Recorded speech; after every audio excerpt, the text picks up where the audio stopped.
જ્યાંથી ગુજરાત આખું પ્રકાશિત થતું હોય તો એ જિલ્લો કોદાળો પાછળ રહે એવું શક્ય નથી. તો તમે બધાએ ભેગા થઈને આખું ગુજરાત પ્રકાશિત કર્યું છે અને હવે તમારો વારો છે કે તમે બધાએ સાથે મળી અને જે માનનીય વડાપ્રધાનશ્રીનું વિકસિત ભારત અને વિકસિત ગુજરાતમાં સૌથી મોટું યોગદાન જો હશે તો આ જિલ્લાનું હશે, દાહોદ જિલ્લાનું. દેશની આઝાદીના જન્મમાં માનગઢ ક્રાંતિ સંગ્રામથી આગેવાની લેનાર મહાનાયક ગોવિંદ ગુરુ અને આ ભૂમિને પણ હું આજે વંદન કરું છું. આજના દિવસનો સુરત તમારા સૌ માટે વિકાસની રોશની લઈને ઉભ્યો છે. વનબંધુઓના વિકાસના પ્રણેતા અને વિશ્વ નેતા યશસ્વી વડાપ્રધાન શ્રી મોદી સાહેબના માર્ગદર્શનમાં એક જ દિવસમાં એક સાથે 367 કરોડ રૂપિયાના વિકાસ કામોથી આજે વિકાસ ક્રાંતિ સર્જાઈ છે.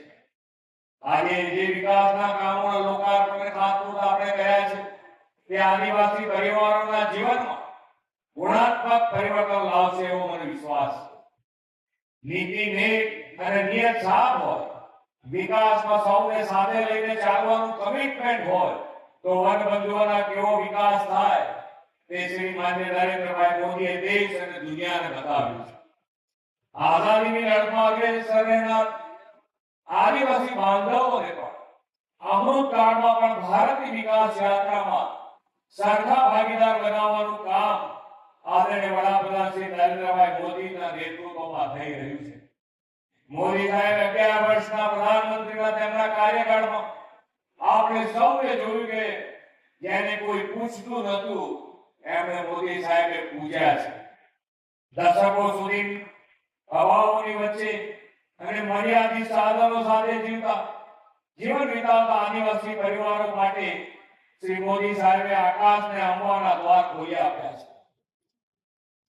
ગુજરાતના મુખ્યમંત્રી તરીકેના તેમના સુશાસનમાં આદિજાતિ વિસ્તારો અન્ય વિસ્તારોની જેમ વિકાસ બનાવવા વિકસિત કરવા 2007માં શ્રી મોદી સાહેબે વનબંધુ કલ્યાણ યોજનાની શરૂઆત કરાવી હતી.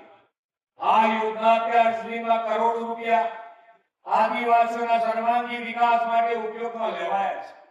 વનબંધુ કલ્યાણ યોજનાની આ સફળતાના પગલે આદરણીય વડાપ્રધાન શ્રી હમણાં જ ભગવાન બિરસા મુંડાજીની 150મી જન્મજયંતિએ 2 લાખ કરોડ રૂપિયાની જનજાતીય કલ્યાણ યોજનાની ભેટ ગુજરાતને આપી છે.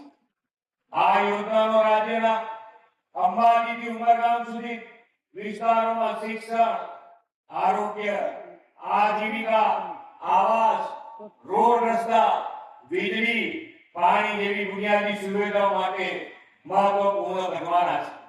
છેલ્લા 20 વર્ષમાં આદિવાસી વિસ્તારમાં શિક્ષણનો વ્યાપ વધારવા માટે 47 Eklavya model residential school, 43 girls literacy residential school અને 12 મોડેલ સ્કૂલ અને 75 આદર્શ નિવાસી શાળા કાર્યરત થઈ છે.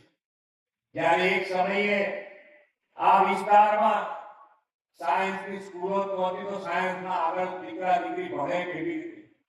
આજે એ જ વિસ્તારમાં આદિવાસી વિસ્તારમાં 12 સાયન્સ કોલેજ, 11 મેડિકલ કોલેજ અને એન્જિનિયરિંગ કોલેજની સુવિધા થઈ અને આપણા દીકરા દીકરીઓ ડોક્ટર, એન્જિનિયર અને પાયલટ સુધી બન્યા છે.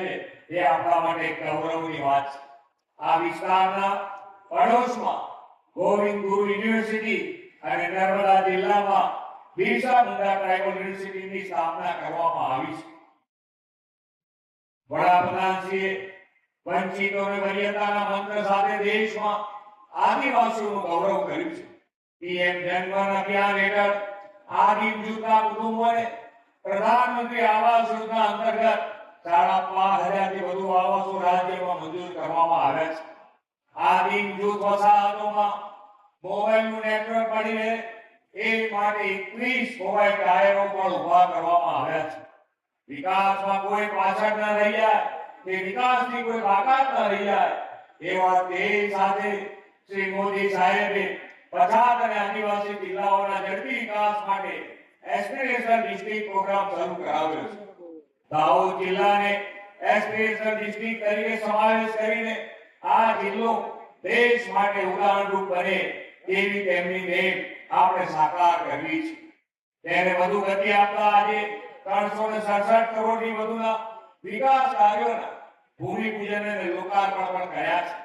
આ વિકાસ કામોમાં સિંગવડ તાલુકા સેવા સદનની નવી કચેરી, ગરવાડામાં Eklavya model residential school, Ratan Mahal રીચ અભયારણ્યનો વિકાસ, દાહોદ ગરવાડા દાહોદમાં નવી જીઆઈડીસી, રમતગમતના મેદાનો, દેવગઢ બારિયામાં આદર્શ નિવાસી શાળાનું લોકાર્પણ જેવા પ્રોજેક્ટ દાહોદના વિકાસને નવી ગતિ આપશે. આદરણીય વડાપ્રધાન શ્રી દાહોદને રાષ્ટ્રીય કક્ષાના પ્રોજેક્ટ પણ આપ્યા છે. અહીંયા રેલવે એન્જિનની ફેક્ટરી શરૂ કરાવીને સ્થાનિક રોજગારી વધુને વધુ મળે એ રીતનું કામ જો કોઈ કર્યું હોય તે માનનીય વડાપ્રધાન શ્રી નરેન્દ્રભાઈ મોદીએ કર્યું છે. આગળ એમની સરકાર દાહોદના બહુમુખી વિકાસ માટે પ્રતિબદ્ધ છે. નર્મદા નદીના પાણીના દ્વારા દાહોદ, છોટાઉદેપુર અને પંચમહાલ જિલ્લાના જળાશયો અને તળાવો ભરવા માટે 5500 કરોડ રૂપિયાના વધુના રકમના પ્રોજેક્ટો આપણે મંજૂર કર્યા છે. આના કારણે માનનીય વડાપ્રધાન શ્રી પણ આખા દેશમાં કેચ ધ રેન અંતર્ગત આપણે જે પાણીની મુશ્કેલીઓ અત્યાર સુધી ભોગવી છે અને અત્યારે જે પાણીની વ્યવસ્થા આપણને મળી રહી છે, તો આવતીકાલની પેઢી માટેનો વિચાર આપણે કરવો જોઈએ. અને એના માટે માનનીય વડાપ્રધાન શ્રીએ આખા ભારત દેશમાં કેચ ધ રેન અંતર્ગત આખા દેશમાં મુહિમ ચલાવી છે. અને એ મુહિમ એટલે કે અત્યારે જે પાણી આપણને મળે છે, આપણે પાણી વાપરીએ એનો કોઈ વાંધો નથી, પણ આવતીકાલની પેઢી માટેનો વિચાર આજથી આપણે કરવો જોઈએ. વરસાદનું ટીપે ટીપું પાણી કેવી રીતે સંગ્રહ થાય, એનો સંગ્રહ થાય અને સંગ્રહ ન કરી શકાય એવું વરસાદનું પાણી આપણે જમીનમાં કેવી રીતે ઉતારી શકાય, એના માટેની આ મુહિમ કેચ ધ રેન અંતર્ગત આવી રહી છે. એની અંદર ગુજરાત સરકારે પણ ખૂબ મોટું આયોજન કર્યું છે અને આ આયોજન દરેકે દરેક તળાવ આપણે ભરી રહ્યા છીએ. આખા ગુજરાતમાં કોઈ તળાવ બાકી ના રહે એના માટેનો પ્રયત્ન આપણા તરફથી શરૂ થયો છે.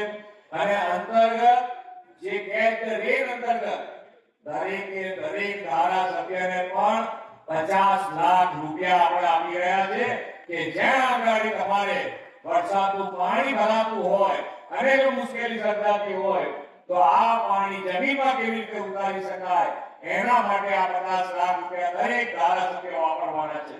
એટલે તમારે તો ખાલી આંગળી ચીડાનું કુલ લેવાનું છે. આ પ્રોજેક્ટની જે મેં કીધું 5500 કરોડના થી વધુના પ્રોજેક્ટોને મંજૂર કર્યા છે.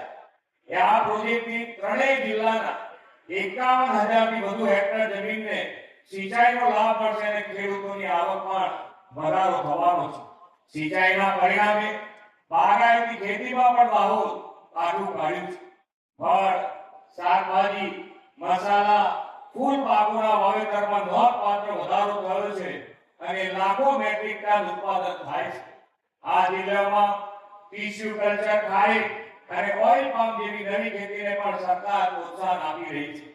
વડાપ્રધાન શ્રી નરેન્દ્રભાઈ મોદીએ 2047 સુધીમાં વિકસિત ભારતના નિર્માણનો જે સંકલ્પ કર્યો છે, એમાં આદિવાસી સમુદાયનું ઉત્થાન અને યોગદાન બંને વિકસિત ભારતના નિર્માણ માટે આપણા માટે મહત્વના છે. આજે ભરેલા વિકાસ કામોથી આદિવાસી દાહોદ જિલ્લો વિકસિત ગુજરાતથી વિકસિત ભારત માટે લીડ લે તેવી શુભેચ્છાઓ સાથે વિરમું છું. ભારત માતા કી જય. વંદે માતરમ. જય જય ગરવી ગુજરાત.